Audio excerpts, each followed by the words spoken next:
ಕೆಲಸದಾಗ ಆಶಾ ಕೂಡ್ತು ಅಂದ್ರೆ ಆ ಮನುಷ್ಯನ ಸಂತೋಷವನ್ನು ಕೆಡಿಸಿ ಬಿಡ್ತಾವ.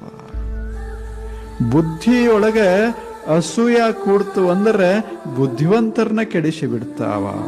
ಮಾತ್ಸರ್ಯ ಕೂಡ್ತು ಅಂದ್ರೆ ಇವರನ್ನ ಕೆಡಿಸ್ತಾವ. ತಲೆಯದ ಜ್ಞಾನದ ಮಾತ್ಸರ್ಯ ತುಂಬೇದ. ಕೆಲಸ ಮಾಡ್ತಾರ, ಗಳಿಸ್ತಾರ, ಆದ್ರ ಆಶಾದ ಬೆನ್ನತ್ಯಾರ, ದುರಾಶಾ. ಇವರಿಬ್ರು ಹೆಂಗ ಚಲೋ ಆಗ್ತಾರ? ಗುರು ಹೇಳ್ತಾನ, ಇವ ಕರ್ಮ ಏನು ಮಾಡ್ತಾನಲ್ಲ, ದುಡಿತಾನ, ಕೆಟ್ಟ ಆಶಾದ ಕೈಯಾಗ ಸಿಕ್ಕು ಇವ ತಮಂಧ. ಮತ್ತೆ ಬುದ್ಧಿವಂತದಾನಲ್ಲ, ಹೊಟ್ಟಿ ಕಿಚ್ಚ ಮಾತ್ಸರ್ಯದ ಬೆನ್ನ ಹತ್ತಿ ಎಷ್ಟು ಬುದ್ಧಿದ್ರೇನಾಯಿತು, ಈತ ಅವನಿಕಿತ ಆಚೆ ಕಡೆ ಹೊಕ್ಕ ನೀವ ಹಾಳು ಮಾಡ್ತಾನ.